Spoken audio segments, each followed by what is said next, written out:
Bonjour à tous et à toutes, j'espère que vous allez bien. Je suis content de vous retrouver pour un nouveau direct. Aujourd'hui, on parle de maux de tête ou de céphalée. Ce sont des synonymes et je vous donne des informations, des astuces et des conseils aussi pour prendre soin de vous et peut-être aussi prendre soin d'un proche. Ça arrive parfois que vous écoutez mes vidéos pour aider quelqu'un d'autre. Souvenez-vous que la vidéo d'aujourd'hui ne remplace pas une évaluation ou un traitement d'un professionnel de la santé et vous devez adapter mes conseils à votre condition et certains de ces conseils, peut-être de ces exercices, de ces automassages pourraient ne pas convenir.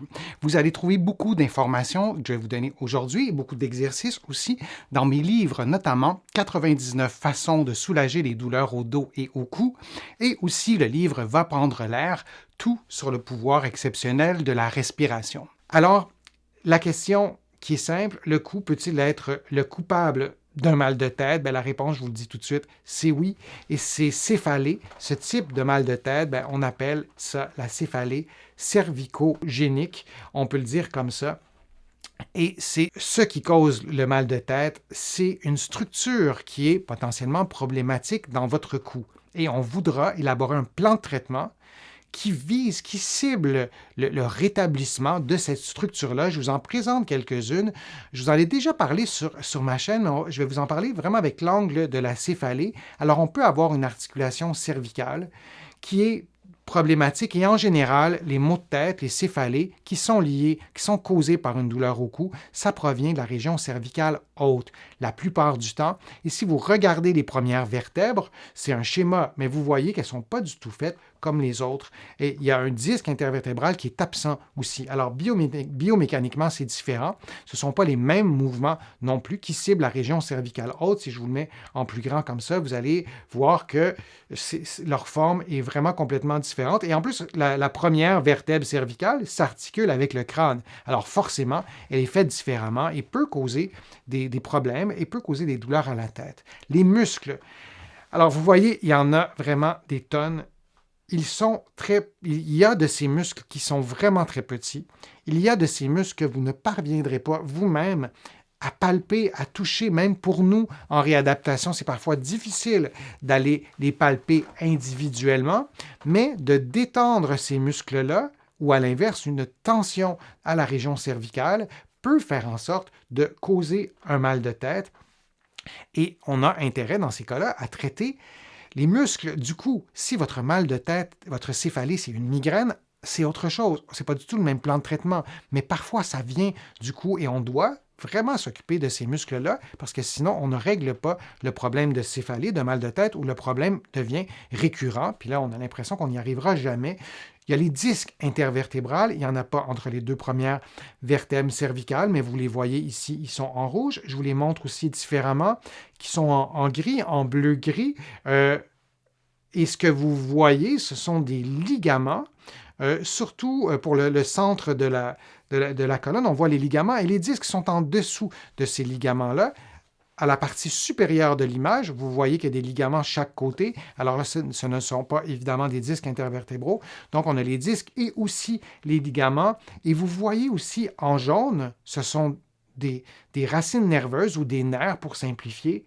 Donc, le système nerveux, vous voyez en rouge, c'est l'artère vertébrale qui est là. Alors, il y a tout le système vasculaire aussi qui est là. Il y a le système nerveux qui peut être la cause ou qui peut être un problème avec le système nerveux, si on a une hernie discale, par exemple, comme vous voyez en ce moment, mais ça peut être la cause aussi d'un mal de tête. Il peut y avoir plusieurs causes aussi, plusieurs problèmes dans le cou. Si on a un accident d'auto et on avait déjà une hernie discale, ça devient plus complexe et on peut avoir un mal de tête. Ça devient un mal de tête secondaire à ce moment-là. Et vous voyez donc la hernie discale, ça comprime un nerf et ça peut générer un paquet d'autres problèmes au niveau articulaire, au niveau musculaire. Et on a à ce moment-là, on peut avoir à ce moment-là un mal de tête. Je vais vous montrer des exercices très simples pour pouvoir mobiliser votre cou, mobiliser vos vertèbres. Vous allez en trouver d'autres aussi sur ma chaîne, mais je vous propose ce programme d'exercice qui est vraiment tout simple, qui pourra vous aider peut-être à retrouver la mobilité de votre cou et peut-être aider aussi à diminuer ou à régler les problèmes de céphalée. Alors, on a l'inclinaison et la rotation. Vous les voyez, ces mouvements de façon simultanée. Vous faites un mouvement qui ne provoque pas de douleur et vous allez respirer pendant le mouvement comme vous le voyez à l'écran. Vous pouvez faire chacun des mouvements une dizaine de fois. Chaque côté, vous répétez 3 séries. Alors, c'est une façon de récupérer le mouvement. Et je vous montre une autre façon aussi de détendre ces régions-là, c'est de faire un mouvement d'inclinaison et de rotation et on ajoute une rotation de l'épaule. On y va en douceur. Ça peut être intéressant parce qu'on tourne la tête, on mobilise la tête et on fait une rotation d'épaule, toujours en respirant. On ne veut pas bloquer sa respiration. Même paramètre pour ce qui est des exercices. Et on ajoute un degré de complexité. Et parfois, c'est efficace aussi de bouger la tête et de bouger l'épaule comme dans la vraie vie. Je vous montre un autre exercice aussi et je vais passer un peu plus de temps sur celui-là pour mobiliser la région cervicale haute. Vous pouvez l'essayer en ce moment. Aucun des exercices que je vous présente ne doit augmenter ou reproduire la douleur. Vous rentrez le menton, comme vous le voyez, et vous revenez ensuite à la position neutre, comme ça. C'est pas plus compliqué que ça. Avec vos mains, vous pouvez prendre appui. Parfois, on n'a pas les bras assez longs, mais vous vous placez de cette façon-là, ça supporte un peu plus vos épaules et vous rentrez votre menton. Vous avez remarqué dans la vidéo que ma tête reste à l'horizontale. Mon regard, devrais-je dire plutôt, reste à l'horizontale. On ne veut pas pencher la tête. Et si vous l'avez fait en même temps que moi, peut-être que vous avez penché la tête. Alors, ce n'est pas le bon mouvement. On veut garder le menton à l'horizontale, le regard à l'horizontale. C'est un petit mouvement d'extension. Vous allez trouver sur ma chaîne une vidéo qui s'intitule quelque chose comme comment débloquer son cou. Je vous donne plusieurs nuances, plusieurs progressions de cet exercice-là qui, encore une fois, ne doit pas déclencher de douleur ni de symptômes, mais c'est intéressant de mobiliser cette partie-là de votre cou et ça ne se fait pas en général de façon très intuitive. Là. On a besoin d'un petit peu d'aide, entre autres, d'avoir une suggestion d'exercice et de faire un automassage en terminant des trapèzes. Alors, vous avez vu avec le bout de mes doigts, j'ai été chercher une certaine partie du trapèze, tout près de l'omoplate, et je masse, je fais la pression jusqu'à l'avant, parce qu'on a des muscles aussi qui se situent jusqu'à, disons, la clavicule pour simplifier un peu, et on va masser ces muscles, les trapèzes et d'autres muscles aussi. Là, on ne masse pas seulement un muscle en faisant ça, mais ça peut être intéressant de terminer par un exercice de massage pour prendre soin de son cou, parce que oui, le cou peut être la cause et le coupable d'un mal de tête, d'une céphalée. On parle de céphalée cervico-génique.